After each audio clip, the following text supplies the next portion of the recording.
Rosenthal tweets that the Angels designated Justin Upton for assignment. That sources tell The Athletic. Upton is owed $28 million this year, the final year of his contract. And Bob Nightingale adds this. The Upton move comes 11 months after the Angels sent Albert Pujols out for assignment with $30 million. So that's $78 million in dead money. Now, I read that earlier, and I thought dead money sounds like a great name of a show on Netflix. Doesn't it? What are you watching? What are you binge watching? Dead Money. Have you seen it? Dead Money. It's coming season 2. Can we go back to my rudimentary math? Yeah, it comes to 58. Yeah, 30 and 28 is 58, and there's 78 in there. Is there an extra 20 they didn't want to talk about and tell us? We'll have to tweet. Because I thought my University of Aberdeen High School War Eagles mathematics degree right there covered that. No, you're good. I was right? There's a hidden 20 somewhere. There's a hidden 20 Yeah. somewhere. A hidden 20. We should go look for the hidden 20. No, I'm in. You know, the thing about it, though, is if you look at it seriously, you have an organization that's really has floundered.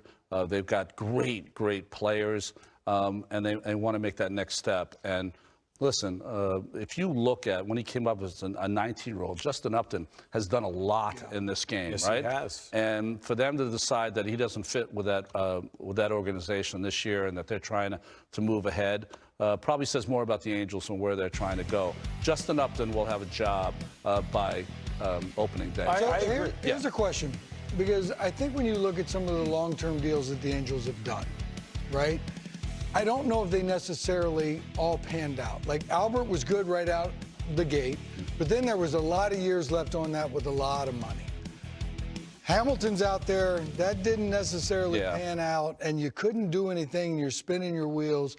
Rendon comes out to play third base, and the initial thought is, okay, this is not working out so far. You got Trout for a bunch of more years, 9, I believe. And I believe once the Achilles comes back or the calf comes back, everything's going to be fine, because I'm not worried about that dude once he's out there on the field playing. But that's been the situation where they've had so many position players, but they had a lot of money wrapped up into some of these guys that didn't pan out.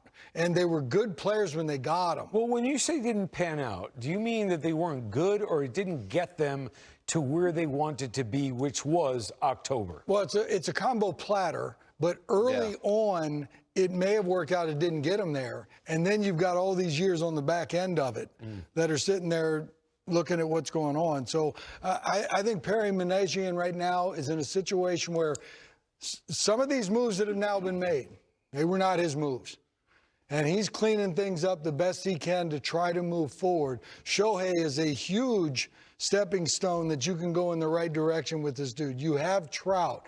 If Rendon comes back and he's healthy, there's no doubt in my mind this dude's going to hit. There's no doubt in my mind he's going to play a solid third base. That's got to happen.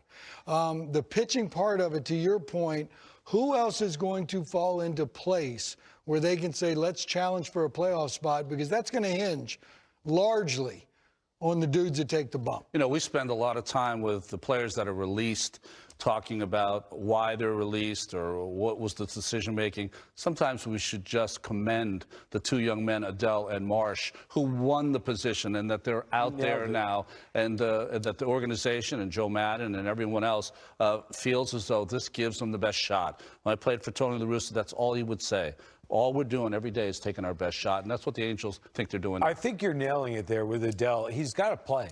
You got to know what you have, right? He's played parts of 2 years, but you can't know what you have playing 50 games, right? So it's time. But I want to say this on Upton. He has driven in 1,000 runs in MLB. 1,000. And to Ronnie saying he'll have a job soon, I think with the DH out there, okay, it opens up a lot of avenues for him to do it. He can still go out and play left.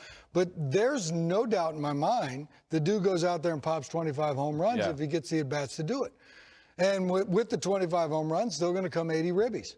And so I think when you're the Angels situation, to your point, what's moving forward? We can't stunt the growth anymore of some of these young players if we think there's a place for them to play. And if Upton is the guy that's dispensable, shall we say, or affordable to send out the door, then we're willing to do that for the next year after that, and the next year. Okay, I have a question because no one's telling me right now, get to a commercial. Oh, he just did. I don't believe it. Oh, he said I'm good. Okay. Now, here's what I'm getting. Help me with this. The money, they have it. They spend it. Why, year after year, Ohtani aside, a unicorn, why have they not spent it on pitching?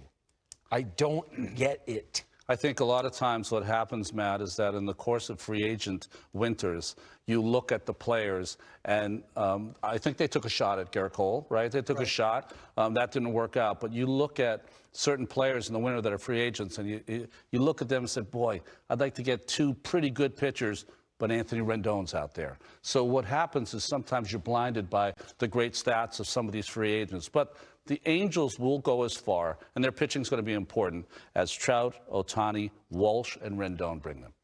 And Syndergaard is in the mix on a one-year deal. Right. One-year deal? Is that right? One or two? No, a one-year deal. He's got a lot to prove, and he can be very dangerous. I think a lot of players have shown us over the years, when you have that 1 year like that, you can prove a lot. Oh, yeah. You're in desperation mode from the get-go.